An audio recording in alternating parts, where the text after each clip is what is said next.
Luego de la pequeña pausa, retomamos ahora la segunda etapa del Congreso. Y bueno, en esta ocasión vamos a presentar a Marcela Dacol, ¿sí? Docente egresada del IF de Salto, un poco hecho en conjunto eh, con el IPA. Reivindicamos ahí un poco la cuestión esta de la CFD, ¿no? En la cual me representa también, porque yo soy egresado del IFE de Canelones, y ahí aprovechamos la instancia para reivindicar el semipresencial. Y bueno, docente egresada de inglés, ¿verdad? Hoy por hoy, presidenta de FENAPES. Y bueno, lo que va a exponer hoy Marcela se llama Política y Transformación Educativa. Así que bueno, le damos la bienvenida a Marcela y el agradecimiento. Buenas tardes, compañeras y compañeros. En realidad, los agradecidos somos nosotros. En el nombre de FENAPES, agradecer la invitación a esta instancia, eh, además de traerle el saludo de todo el sindicato para esta organización que, que hace, bueno, la defensa de la filosofía y su enseñanza, que para nosotros es bien importante que la coordinadora se haya constituido y que valore la enseñanza de esa disciplina y quiera justamente posicionarla como corresponde. Así que además, en esta pequeña introducción, augurarles que tengan unas lindas jornadas, tanto hoy, mañana, provechosas, con la intervención de varios de los invitados académicos y también de los debates que he visto que algunos de ustedes ya se han dado en la jornada de hoy. Vi que además en la mañana ya han transitado en lo que tiene que ver con el diálogo, con la exposición de alguna forma, con lo que tiene que ver con las políticas en relación a la educación, esa relación política-educación, educación-política, y también han estado dialogando en la mañana con lo que tiene que ver con la transformación educativa. Eh, con esta intervención espero no ser redundante y bueno, y poder un poco aportar, porque en realidad lo que venimos a compartir hoy es la posición del sindicato de FENAPES, que es la Federación Nacional de Profesores de Enseñanza Secundaria del Uruguay, y, y cómo hemos estado abordando esta relación. Eh, Vieron que generalmente en el imaginario de la gente ha aprendido eso de que la enseñanza tiene que ser apolítica, y los educadores tenemos que ser apolíticos, que tenemos que trabajar algo así como en un estado de asepsia, ¿sí? Impoluto, donde nada se toque con nada y que es únicamente el saber atraviese la relación que tiene que existir entre el docente y el estudiante.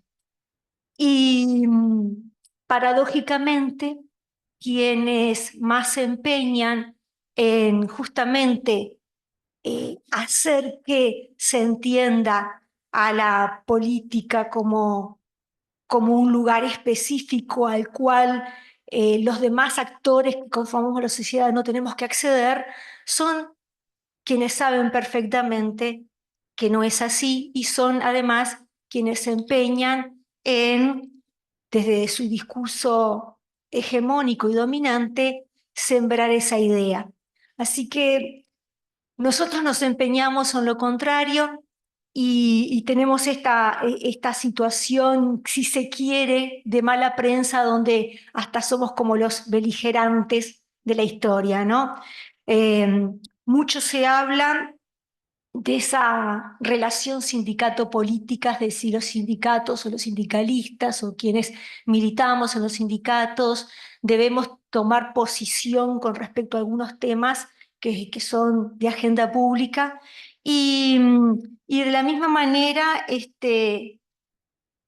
nosotros podemos ver como del otro lado las cámaras empresariales, concretamente, ya hablando del caso de Uruguay, sí se manifiestan y sí tienen en los actores políticos sus referentes y representantes. Y esto no lo dice la FENAPES como un sindicato trasnochado que se le ocurre andar de alguna manera difamando, sino que ha estado en palabras incluso hasta de la propia Aristimuño en aquella famosa intervención que tuvo en un medio de prensa donde ella misma decía eh, que desde los empresarios le habían dicho con respecto a educación, ¿no?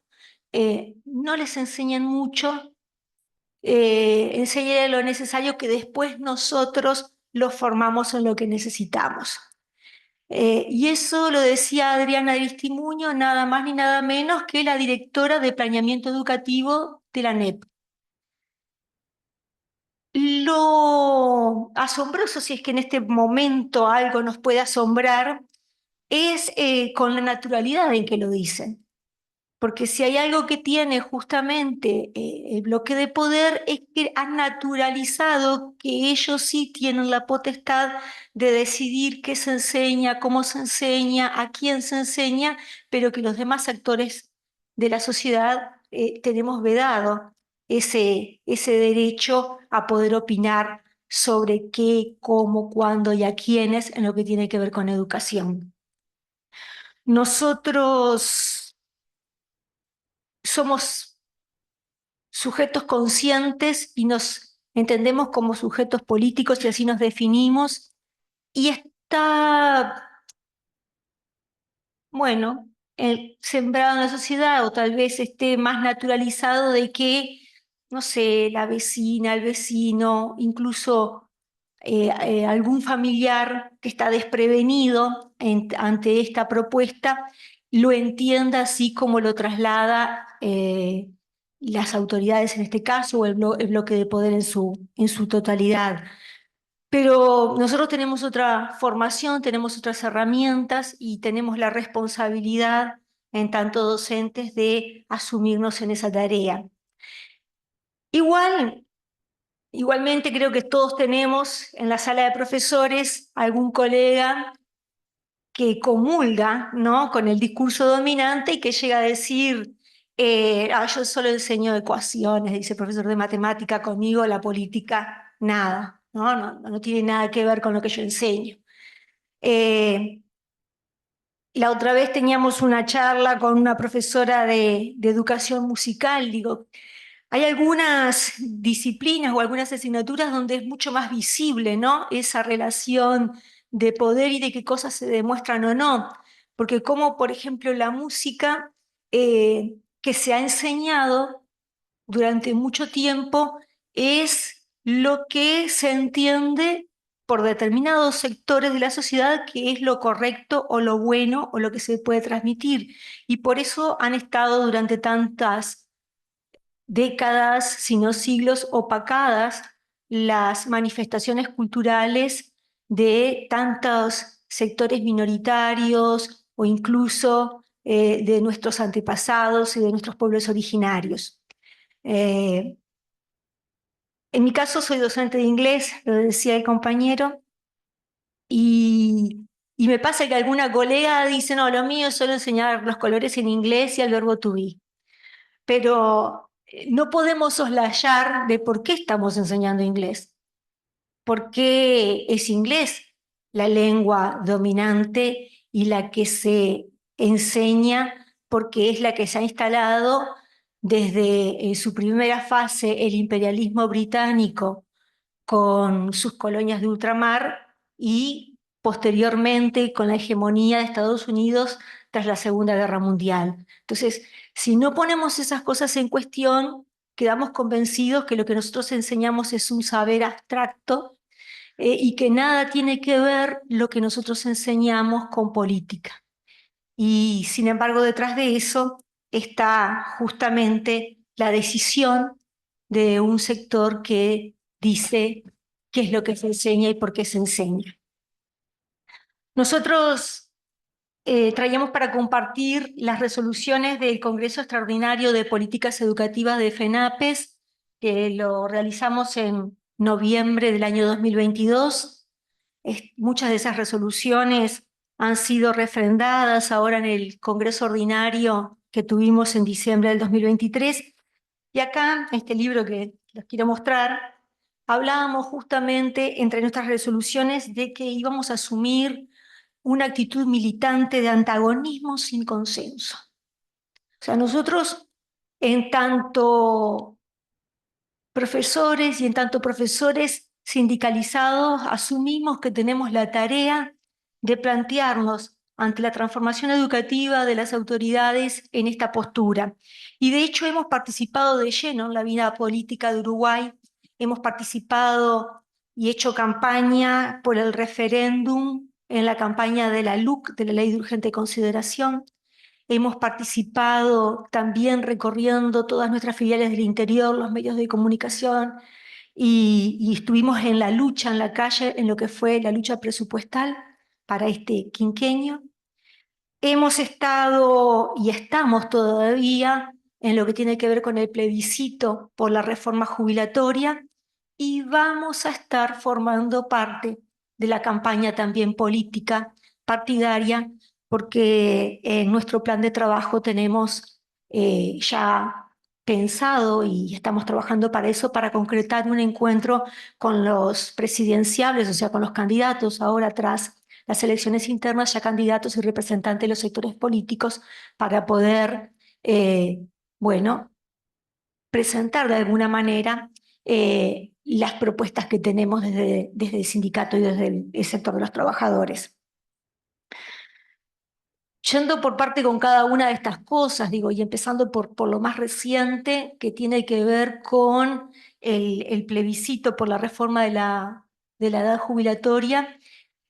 No voy a entrar ahora porque no es motivo de esta charla. Los, dos de los tres ejes que siempre presentamos como esenciales, ¿no? Que uno tiene que ver justamente con el pago de una retribución equivalente al salario mínimo nacional, porque como seres humanos y trabajadores entendemos y estamos convencidos de que es justo. Y también el otro eje, no vamos a ahondar, que es el que tiene que ver con la eliminación del lucro mediante las AFAPs, porque también estamos convencidos de que no se puede lucrar ni sacar provecho de lo que tiene que ver con eh, un derecho como es la seguridad social.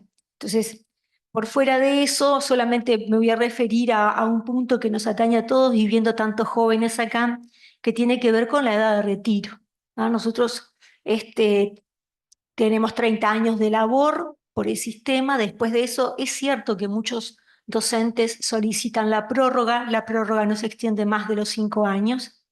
Eh, Tal vez se debería pensar desde el afuera, ¿no? No el que vive y el que trabaja en los centros educativos, de que esta tarea o este trabajo que realizamos es sencillo, es fácil y podemos llegar a los 65 años con plena lucidez y capacidad de trabajar en educación. Pero también decía, viendo a tantos jóvenes aquí, tenemos que pensar en el reemplazo. Si nosotros, los más veteranos, no nos vamos, más tarde es el espacio que vamos dejando para las nuevas generaciones. Y más esto en un marco de parte de recorte presupuestal, que bueno, es uno de los puntos que hoy vamos a estar viendo. Hablaba con respecto a la ley de urgente consideración, que es sin duda, nosotros participamos políticamente haciendo campaña en contra, estuvimos militando con la papeleta, juntando firmas y también poniendo a disposición nuestros medios de comunicación con spots del sindicato, justamente dando los elementos contrarios. La ley de urgente consideración vino a ser eh, la herramienta ideológica, concreta y normativa, ¿sí? Con la que se impone un proyecto político que bueno, que como al decir de Artigas, los productos de los malos europeos y peores americanos aterrizó en nuestro país. Yo les quiero mostrar esta ley, capaz no todos le conocen la portada. Esta es la ley 18.437, la Ley General de Educación.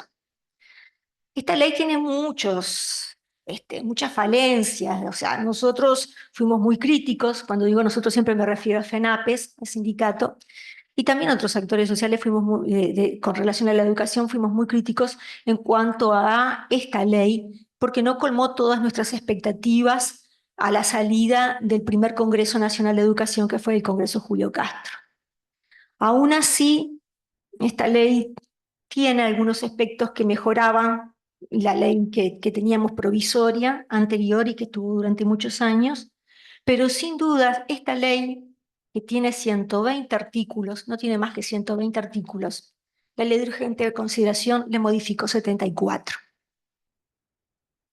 Entonces, cuando una ley ómnibus viene a modificar tantos artículos de una ley que rige el sistema educativo de un país, esto nos da a pensar si educación es política o no es política. ¿Sí? Entonces,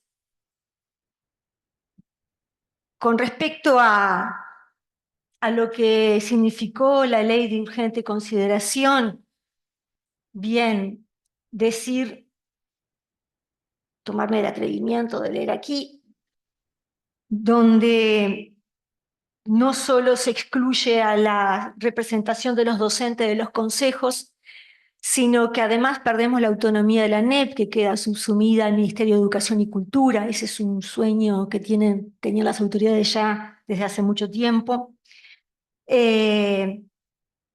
La incorporación de direcciones generales a la ANEP, o sea, este sistema, digamos, traído desde el mundo gerencial economicista, se hace una extrapolación al sistema educativo. Las consecuencias las estamos viendo. La eliminación del requisito de contar con al menos 10 años de experiencia en la educación pública para conformar los órganos directivos de la ANEP. Y la eliminación de la convocatoria obligatoria a Congreso Nacional de Educación, que para nosotros es y sigue siendo un pilar fundamental y que lo seguimos reivindicando. En esto de que no nos pensamos que tenemos el conocimiento absoluto, sino que las decisiones políticas en tanto a la educación de un país tienen que ser tomadas en conjunto, porque todos los actores hacemos parte de la sociedad, quienes somos docentes, quienes son estudiantes, también las familias, también la academia, ¿sí? Em, entonces, en eso estamos. Eh, con respecto a este gobierno, nosotros como FENAPES también en este congreso lo habíamos caracterizado como un gobierno que viene a ejecutar un recorte presupuestal, un recorte de derechos y un recorte pedagógico. Y cada uno de estos elementos, para nosotros ya es un sello de la federación decirlo, pero para cada uno de estos elementos hay un desglose muy, muy importante que no podemos soslayar tampoco. Porque cuando hablamos de recorte presupuestal, en realidad estamos hablando de un, una propuesta de un sistema político, económico, que es el liberal o neoliberal, ya en estos momentos. Y este presupuesto significa que hay que reducir o hay que achicar el Estado porque el Estado es muy oneroso. Y acá entramos de vuelta con em, lo que se utiliza a nivel de marketing por parte del sector de poder o del bloque de poder y de lo que nosotros algunos llegamos a comprar como cierto. Esto de que, bueno, es muy cara la salud pública, es muy cara la educación pública, lo que no es caro es hacer favores a los amigos y mantener determinados cargos políticos o crear determinados cargos para determinadas personas.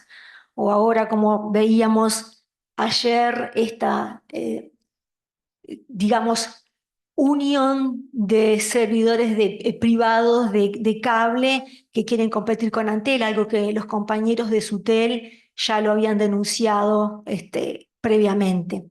O sea, no es inocente, no es casual de que haya un recorte y que se haga esa campaña, que es muy caro. Ahora, él es muy caro significa muchas cosas. Significa que en realidad lo que queremos hacer es crear una educación barata para los hijos y las hijas de los trabajadores. No es otra cosa que eso. Y esto viene de la mano también con qué proyecto de país tenemos o queremos. Esto me trae a colación el trabajo que realizan los compañeros de PICNT del Departamento de Desarrollo Productivo, que siguen trabajando en propuestas que transformen la matriz productiva de Uruguay con la visión de los trabajadores. Y si uno se pone a mirar, en realidad para nuestra clase dominante uruguaya, donde en realidad no pasa de ser el sector agroexportador, eh, no le interesa ninguna otra propuesta, ni le interesa formar a personas que tengan otra capacidad. Después, al fin y al cabo, lo que va a hacer es ir a cuidar el ganado o ir a recoger el fruto, ¿sí? Depende de qué lugar del Uruguay estemos hablando. Para eso no se precisa mano de obra calificada. Entonces, también recordar lo que les contaba recién de la anécdota de Aristimuño. ¿Para qué formarlos? ¿Ah? Más vale le dan lo básico y con eso nosotros después les decimos qué es lo que tiene que hacer o qué es lo que precisamos. Podemos quedarnos solamente en el anecdotario, ¿no? De lo que es o cómo repercute después el recorte de presupuesto en el quehacer educativo diario, o sea, que todos lo vivimos, porque todos somos trabajadores del sistema público estatal, lo que tiene que ver con los liceos, la falta de recursos, los recortes que hemos tenido son los cargos, los recortes que tuvimos en las horas nosotros mismos, o sea, nosotros nos metieron la mano el primer año, cuando ya nos sacaron 2 horas de coordinación. O sea, primera cosa, nos metieron la mano en el bolsillo, nos sacaron 2 horas de pago, pero además nos sacaron 2 horas valiosas que ahí andamos de vuelta repechando en los pasillos cómo hacemos para poder coordinar con nuestros colegas las actividades que tenemos que realizar extracurriculares o salidas didácticas, ¿verdad? Pero decía, nos podemos quedar en el anecdotario o podemos también recurrir, y yo traje para compartir, algunas publicaciones que hemos hecho como FENAPES y que tiene que ver con una mirada global y cómo esto no es casualidad. Y nosotros en el 2017 publicamos este libro que dice La privatización educativa en Uruguay, políticas, actores y posiciones. En el 2019 hacíamos la publicación de Un avance privatizador en la educación uruguaya, discursos y políticas. Estos libros ustedes pueden acceder, si les interesa, en nuestra web, están libres para poder leerlos. Y en el año 2022, justamente cuando hacíamos este congreso extraordinario, hacíamos la presentación de este libro, La política educativa en Uruguay, y ya aquí experimentos y alianzas empresariales para lucrar con el derecho a la educación. Nosotros habíamos empezado ya en 2017 con algunos análisis a visualizar y hablamos de una eh, mercantilización de la educación latente, en estado latente en Uruguay, pero durante estos años se fue afianzando y, y en este libro voy a leer algunas de las cosas que acá mencionábamos, ¿no? Esto es previo a la LUC, después con la LUC quedó firme, digamos, lo que tiene que ver algunos elementos privatizadores, pero tenemos un primer experimento que es el Instituto Nacional de Evaluación Educativa, el INED, el uso de los fondos públicos para atacar la educación pública, el INED y la cultura de la compra de servicios a terceros. El segundo experimento fue Plan Ceibal, ¿sí? La Fundación Ceibal y Adela. Los otros convidados que llegaron con la Fundación Ceibal fue la Red Global de Aprendizajes. Nosotros, y concretamente desde mi asignatura, tuvimos una cruzada también con lo que tuvo que ver con Pearson. Pearson fue una editorial a la que se le compraba los libros de inglés, que eran muy onerosos para los estudiantes y para los docentes. Todo se desató a raíz de un código que traía donde el libro tenía una trazabilidad, por lo tanto no podía ser utilizado por más de un estudiante. Y a raíz de esta queja, bueno, Pearson deviene en una de las tantas multinacionales que hacen a la educación también, porque es quien diagrama y vende las pruebas de PISA, que son las pruebas utilizadas, estandarizadas a nivel mundial para medirnos cómo estamos en la escala global en cuanto a educación.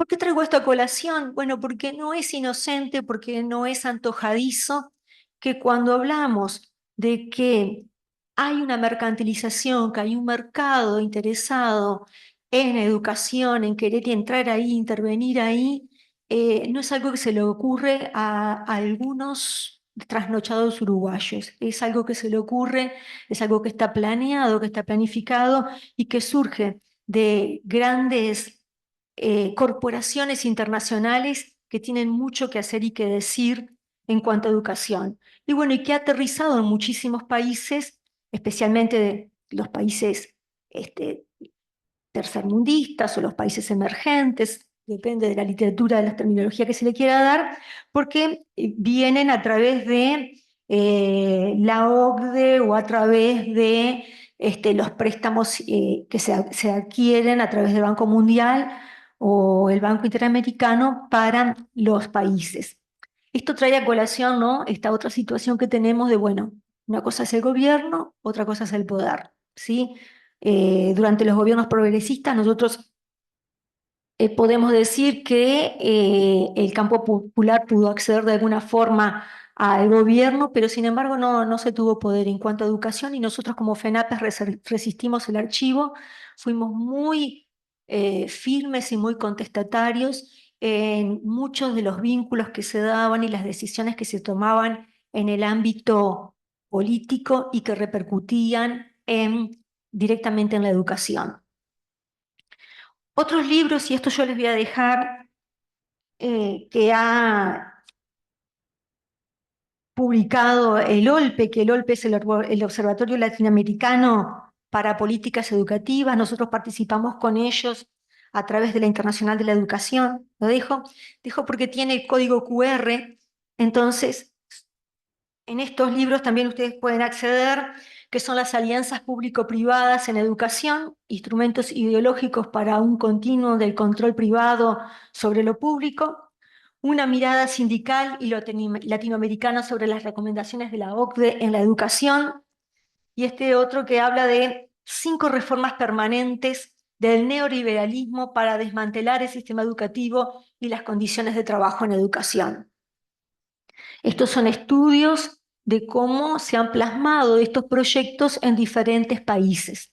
Y bueno, y fue justamente con la Internacional de la Educación que se hizo este estudio pormenorizado que yo decía que lo publicamos en el 2022 y que habla concretamente del caso Uruguay.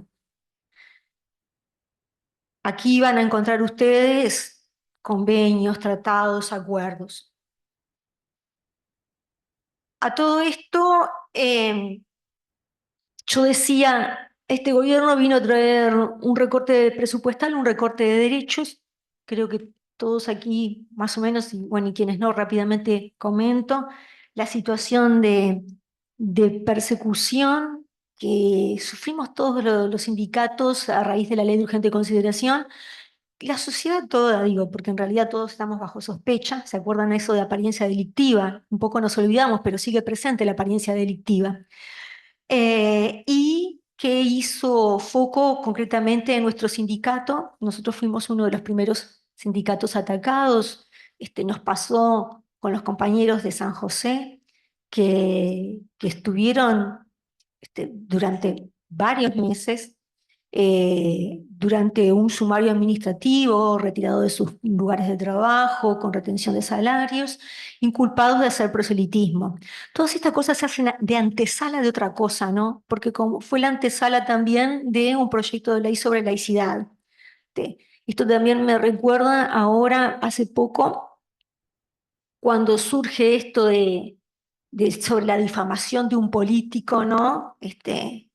Entonces, a raíz de esa difamación ya se pone rápidamente en tela de juicio otro derecho conquistado por el campo popular que tiene que ver, bueno, la garantía que tenemos las mujeres de poder denunciar situaciones de acoso o de violencia de género. Entonces, como algunos hechos políticos como punta de iceberg son utilizados para, bueno, socavar algunos derechos que nosotros hemos conquistado. Eh, Después de eso siguió también otras situaciones que tal vez ustedes las vivieron en sus centros educativos, que tuvo que ver con las carteleras sindicales.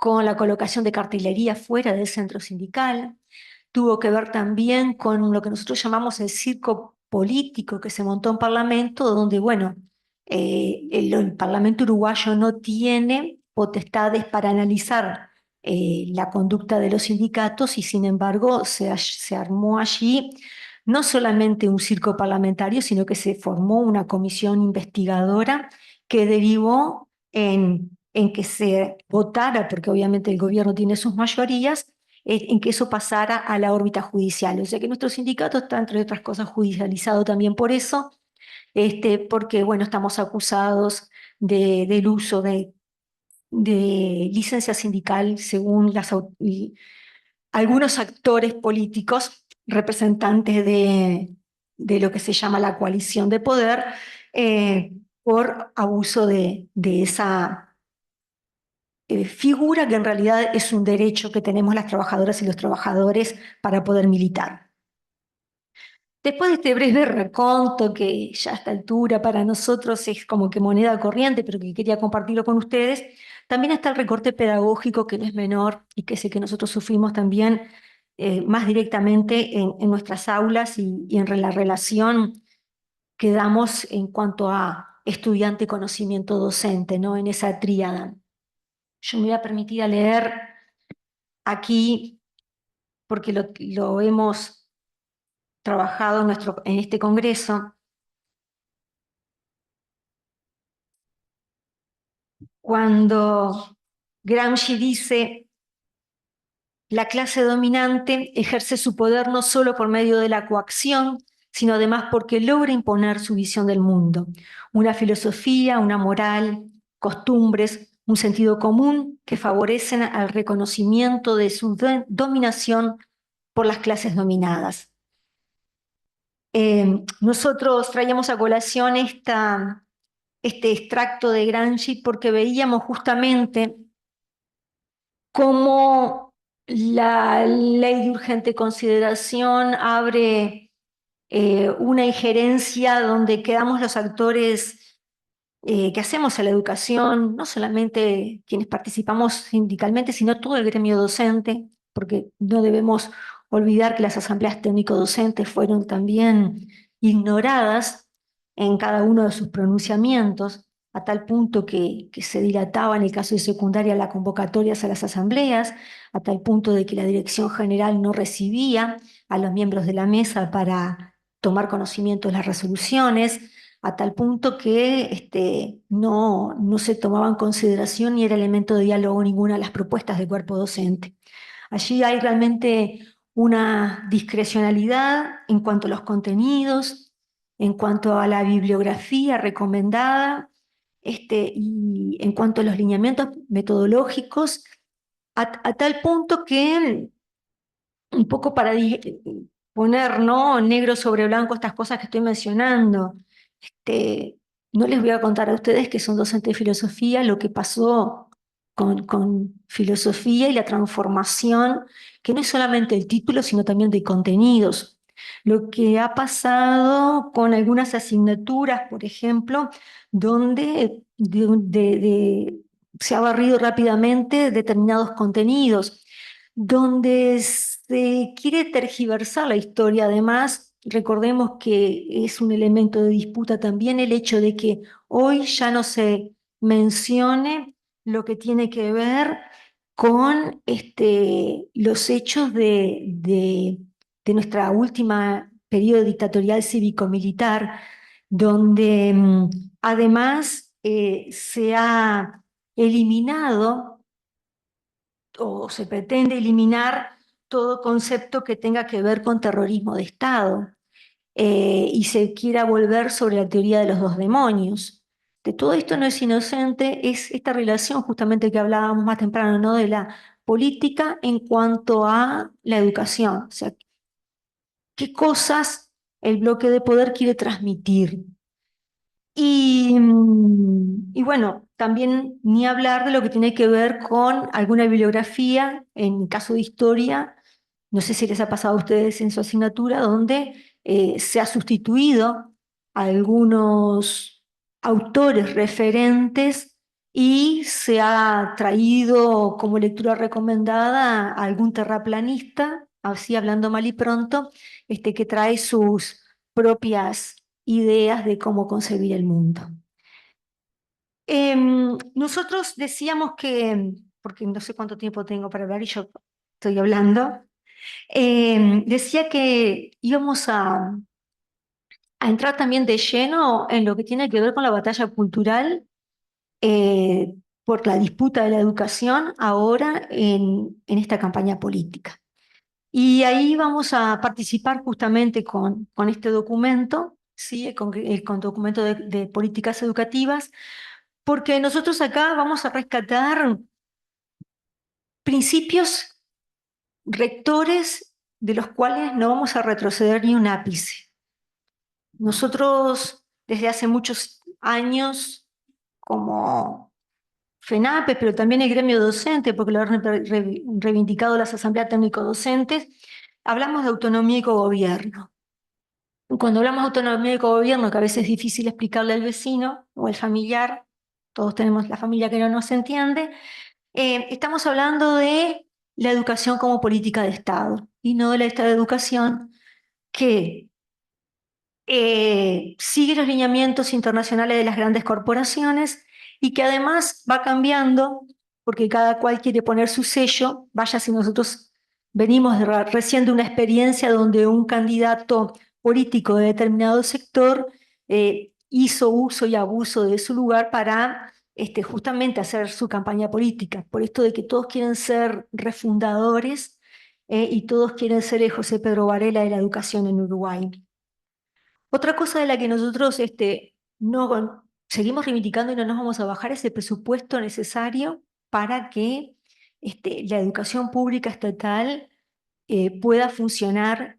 Y cuando hablamos de eso nos referimos no solamente a lo edilicio, también lo edilicio, los recursos, el personal docente y no docente que necesitamos y los equipos técnicos que necesitamos dentro de las instituciones. Las precisamos adentro de las instituciones y las precisamos en todos los lugares. Em, Nosotros hablamos siempre del 6%, el 6% no es antojadizo, es la recomendación que hace la UNESCO para sus Estados miembros. Entonces, es esa contradicción que tenemos, donde Uruguay es un Estado miembro de Naciones Unidas, pero resulta que ahí hay cosas que no le hace caso, en este caso la recomendación del 6% del Producto Bruto Interno. Nosotros de un tiempo a esta parte, además, sumamos el +1, ese 1% es para la UDELAR en cuanto a investigación que realizan los compañeros. Tenemos UDELAR y UTEC, no olvidarnos que también tenemos la Universidad Tecnológica. Otro principio del cual no nos vamos a bajar es el de reivindicar a la educación como derecho humano fundamental y no como un bien de mercado, no como un servicio que se puede comprar y vender. Nosotros en el debate por la LUC, algunos, que obviamente que la defendían, decía que no íbamos a poner un cartel, que no iban a poner un cartel de que se privatizaba la educación, que no íbamos a encontrar eso. Pero sin embargo, hemos visto cómo ha perdido campo la educación en algunos sectores, o sea, hay algunas disciplinas que se han dejado de enseñar y que es terreno fértil para que las organizaciones privadas, las instituciones privadas, las ONG, liceos y escuelas privadas se apoderen o tomen esos espacios, sobre todo lo relacionado con el arte, sobre todo lo relacionado con la tecnología, y eso no es menor. Entonces, sí hay una privatización de la educación, porque entonces el saber es algo que está vedado para gran parte de nuestra población. Y nosotros, desde la Federación, siempre reivindicamos que cuando hablamos de presupuesto para la educación, es el público estatal. Y también vamos a seguir trabajando para que esto tenga un rango constitucional. Hace tiempo que venimos y no hemos prosperado en esto. Y para además también poner en discusión la ley de mecenazgo, porque hay demasiadas subvenciones o a través del Estado de rescindir su derecho a cobrar o de hacerse determinados impuestos o rentas en beneficio de instituciones que dicen hacer educación y que en realidad lo único que hacen es lucrar. Para nosotros es fundamental y también es otro principio recuperar la soberanía nacional en términos de política educativa. Tenemos un enorme acervo de pedagogos uruguayos que incluso son conocidos y reivindicados a nivel de Latinoamérica y a nivel mundial y que nosotros los ignoramos. Allá los leemos en formación docente y nunca nos hacemos de ellos para que se hagan carne en un proyecto educativo nacional. Promover la participación, y por eso yo también mencionaba más temprano, para la FENAPES es fundamental volver al Congreso Nacional de Educación y con carácter vinculante. Después, y en el mientras tanto, para nosotros es importante tejer redes, y cuando decimos tejer redes no necesariamente no tiene que ver con lo educativo, sino con lo que necesitamos como tejido social para sustentar la estructura de nuestras estudiantas y nuestros estudiantes, ¿sí? O sea, tenemos un tejido social muy descompuesto y realmente necesitamos eh, lo que tiene que ver con servicio de salud para, y asesoramiento técnico para poder sostenerlos. Recordemos también que en el recorte presupuestal, en esto del achique del Estado, varias áreas sociales se han restringido. Mencionábamos más temprano lo que tiene que ver con salud, pero también lo que tiene que ver con las prestaciones de MIDES, de asignaciones y otras se han visto resentidas y eso repercute en la familia de nuestros estudiantes, donde además tenemos el problema laboral, de precariedad laboral de muchas familias. Y bueno, y después en cuanto a lo educativo en sí, nosotros tenemos propuestas concretas pedagógicas que tienen que ver justamente con el tiempo pedagógico y la permanencia de los centros, donde no sea paso líneas así rápidamente, si en caso después podemos profundizar, donde no sea únicamente el centro educativo como guarderías, ni tampoco que el chico pase sin sentido las horas ahí, sino que haya un sentido pedagógico. Eh, el formato de los centros, y nos ha pasado, ¿no? Que el lugar donde nosotros trabajamos en realidad es un laboratorio que ya no es más laboratorio, una sala de informática que se reconvierte en salón de clase, el final del pasillo que se cierra con tabiques para que allí funcione un aula. Entonces, hay que resignificar todos los espacios porque realmente los necesitamos como son: aulas de informática, laboratorios, bibliotecas, una sala de usos múltiples, que no todas las instituciones lo tienen, un gimnasio, esas cosas mínimas que necesitamos para trabajar y para que los estudiantes puedan realmente sentir que están aprendiendo con todos los recursos que necesitan para hacerse de conocimiento. Tenemos posición también en cuanto a los entornos virtuales, porque la pandemia, si hay algo que nos dejó, es justamente la enseñanza de que no se puede sustituir la virtualidad. O sea, lo virtual como herramienta, pero no la virtualidad como una manera futurista de avisorar la relación pedagógica. Reivindicamos obviamente las asignaturas, pero no las asignaturas por las asignaturas en sí, sino porque cada uno de nosotros que transmitimos o intentamos transmitir o trabajar en torno a un conocimiento, lo hacemos siguiendo una metodología que es específica de ese saber disciplinar. Eh, También tenemos pronunciamiento en cuanto a los talleres, que nada tiene que ver con estos talleres ahora que se han reconvertido. Nosotros no lo hemos mencionado en esta intervención al pasar. La verdad que debo disculparme, fui bastante desprolija, pero eh, en un principio llegamos a pensar que las únicas asignaturas que quería abolir eh, el bloque dominante en esto de contribuir o de construir su propia hegemonía eran esas que transmiten los saberes filosóficos, humanistas, pero también lo ha hecho con el área científica. De hecho, en nuestro país se ha deteriorado mucho la enseñanza a nivel de lo que antes era ciclo básico y es el EBI, de la formación de ciencias, química, física, y la sustitución por la modalidad de talleres optativos. Esto también da pie a esto que mencionábamos, ¿no? Porque todo tiene que ver con todo. O sea, qué país estoy concibiendo, sobre qué matriz productiva estoy concibiendo el país y para qué quiero formar la gente. Sin duda, justamente ese es un saber al que no quieren o por lo menos que acceda los hijos de los trabajadores. Eh, También tenemos posturas con respecto a lo que tiene que ver con el acompañamiento curricular, con las apoyaturas, nosotros decimos apoyaturas, no tutorías, que no es esto que tenemos ahora, con el necesario sistema de cuidados, ¿sí? Un sistema de cuidados que ha estado ahora también en el ojo de la tormenta, eh, y que a veces se lo concibe solamente con relación a la casa, pero bueno, que nosotros tenemos también estudiantes eh, que atraviesan por la maternidad o que tienen familia y que tienen que hacerse cargo y allí tenemos que pensar justamente en centros educativos que contemplen eso.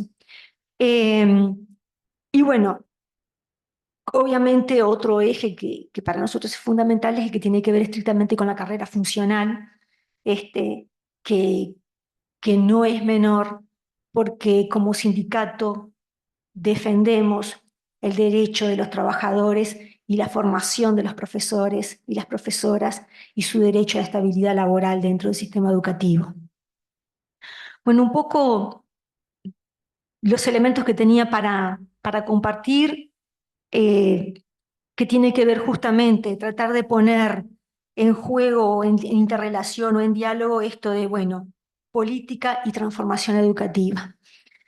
Eh, Sino hacer el ejercicio de pensar, y ustedes, no quiero faltar al respeto porque tienen mucho más conocimiento desde su herramienta disciplinar que quien habla, eh, y es pensar en cómo surge la educación, ¿no? ¿Por qué enseñamos?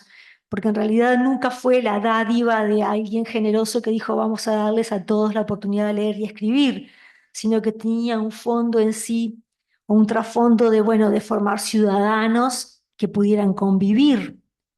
Y, y nosotros que comulgamos con los críticos o con la línea crítica de pedagogos, esto de, bueno, en realidad lo que se intenta siempre transmitir es eh, el modelo a seguir, o sea, la educación como un instrumento de control social y la educación como un instrumento, además, de permanencia o de traspaso de determinada cultura o forma cultural de vivir, de sentir y de pensar. Así que nosotros estamos en las antípodas, por eso siempre gozamos de mal marketing, pero orgullosos de querer contribuir al bloque contrahegemónico y bueno, y un poco convocarlos a todos en esta sala a sumarse, porque tenemos las herramientas eh, de conocimiento, tenemos el acceso a la información y sabemos leerlo. Después, bueno, ya es cuestión de cada uno saber si opta por estar de este lado o del otro lado de la vereda. Nosotros estamos convencidos como FENAPES de que estamos del lado justo de la historia y por eso militamos todos los días. Y una vez más, gracias por la invitación. Pues,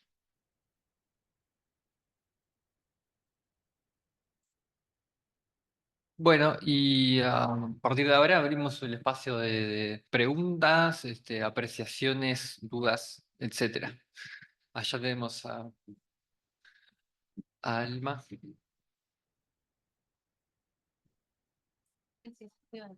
Sí, buenas tardes. Quería hacer tres preguntas. La primera tiene que ver con qué hizo qué razones tuvo FENAPES para variar la posición, la evaluación que hacían del plan Ceibal, porque tal como recuerdo, y creo que no es un recuerdo vago, solo el gremio de magisterio de las maestras de Montevideo tuvo una posición muy firme en contra del plan Ceibal. Entonces, ¿qué hizo que ustedes ahora lo critiquen, ¿no? Eso por un lado, y quería preguntarte también que si cuando hablen, ¿no? Cuando discutan con los presidenciables y toquen ese tema que un poco rozaste, que es la cuestión de la soberanía, si van a plantear la disconformidad o la condena, que es lo que creo que merece, más que disconformidad, de lo que sucede en 12 departamentos de Uruguay y 150 localidades de esos 12 departamentos, que es el trabajo conjunto de la Fundación UPM con enseñanza primaria, enseñanza secundaria, UTU, UTEC, por supuesto. Entonces, si eso va a ser planteado, porque ya lleva muchos años, ¿no? El trabajo mancomunado de la Fundación UPM con el sistema público de enseñanza uruguayo. Entonces, si se les va a preguntar y se les va a hacer saber a todos los presidenciables que hasta ahora los partidos a los que pertenecen nunca han protestado con respecto a eso, si ustedes van a hacer notar que se trata de una violación absoluta de la soberanía. Y bueno, y por supuesto, si les van a preguntar a los presidenciables si piensan mantener el plan Ceibal y si siguen manteniendo los presidenciables y los partidos a los que pertenecen esos presidenciables la evaluación tan positiva con respecto al plan Ceibal, puesto que hasta hace poco, no sé, pocas semanas, yo he oído que personas de los partidos de gobierno siguen reivindicando el plan Ceibal como un logro, ¿no? Entonces, me gustaría saber si eso va a formar parte de las denuncias o críticas o reivindicaciones que les hagan a los presidenciables y si confían en que haya presidenciables que sean sensibles a esos planteos en caso de que ustedes los hagan. Bien. Con respecto a tu primera pregunta, Plan Ceibal comienza siendo una herramienta, pero sin embargo, digo, nosotros desde nuestras publicaciones ya en 2017 avisorábamos la injerencia economicista que tenía este proyecto. De hecho, en este libro que recién compartía, mencionaba justamente a Plan Ceibal como uno de los agentes. Sí, sí, sí, sí, sí. Em, y con respecto a UPM también, digo, en este libro nosotros ya lo avisorábamos y de hecho es, como bien lo planteas, una clara injerencia, no solamente con lo que tiene que ver con el lucro, sino también en lo que tiene que ver con la soberanía educativa, ¿no? Que ataca de lleno en eso.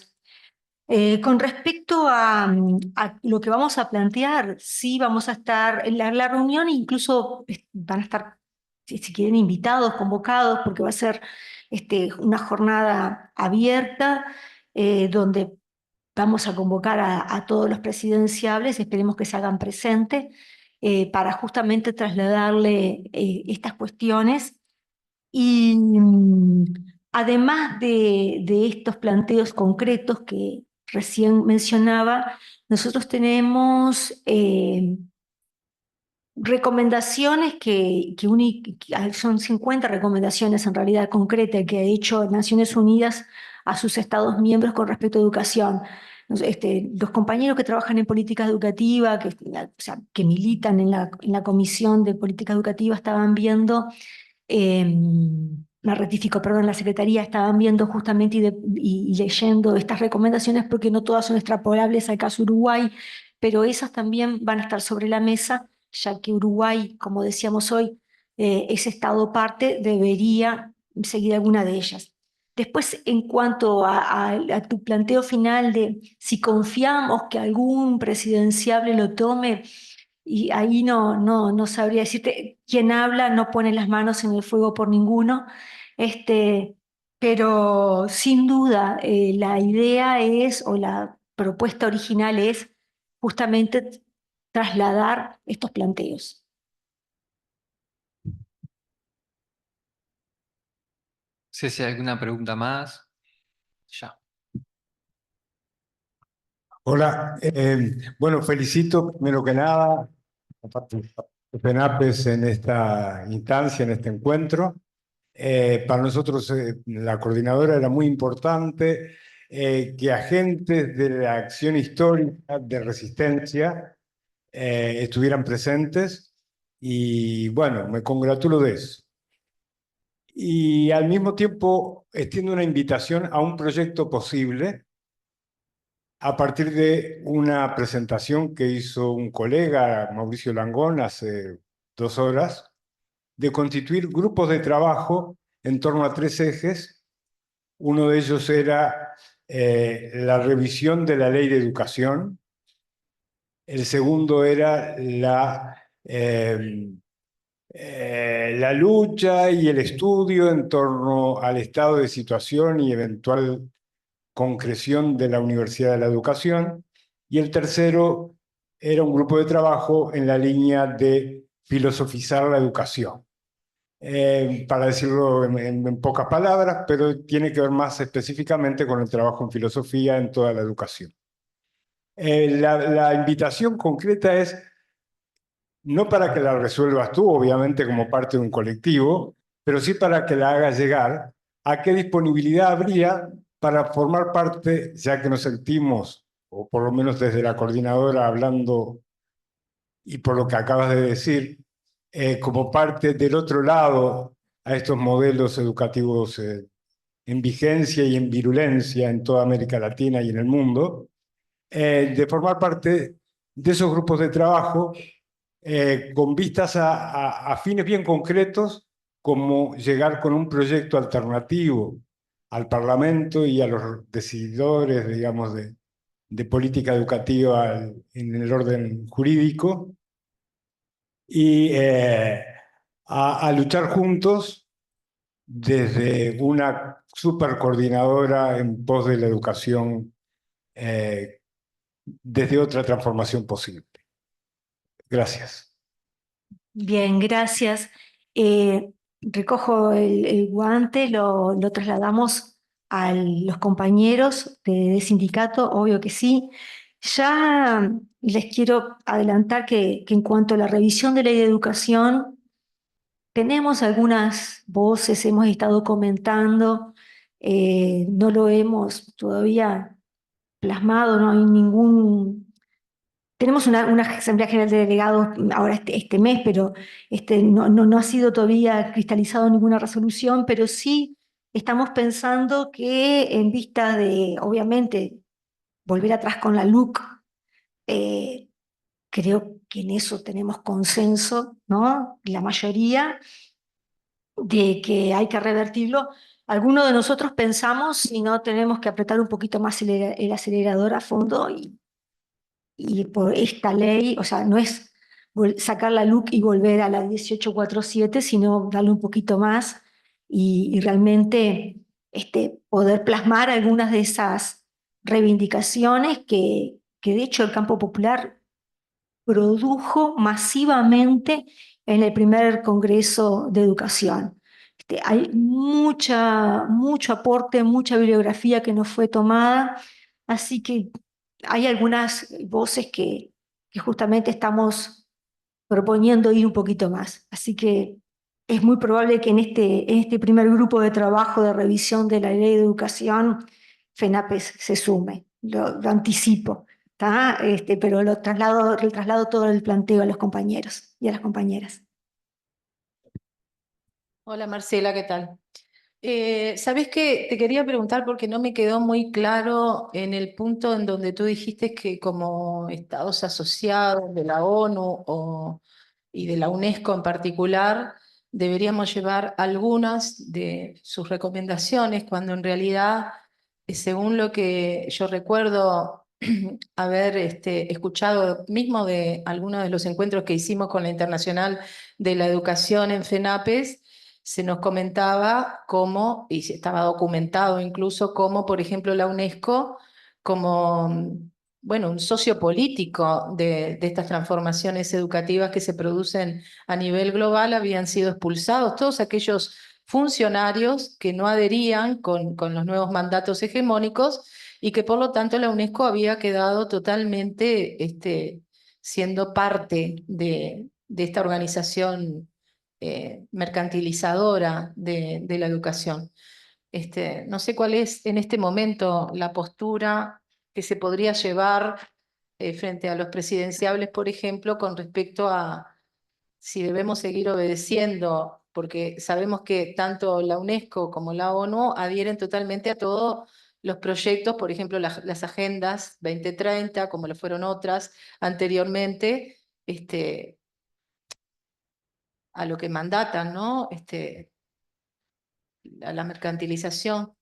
Si esto también se va a trasladar como para que sea discutido o si, bueno, realmente vamos a poner en cuestión cómo estos dos organismos internacionales eh, adhieren a todo este tipo de cosas, porque de hecho están mandatados a su vez por la OCDE, por el Banco Mundial, por el BID, etcétera. Son todos cómplices, digamos. ¿Cómo estás, Shirley? Bien. Este, en realidad no podemos obviar que Uruguay es un Estado miembro de Naciones Unidas y por tanto forma parte de muchas de estas instituciones o agencias que son satelitales dentro de ONU. Una situación podría ser que Uruguay renuncie a ser Estado parte, pero en el hecho de que es lo que podemos hacer es obligar a que nuestros mandatarios o nuestros representantes políticos en el gobierno sigan los lineamientos que sean asertivos o positivos para la propuesta que llevamos adelante.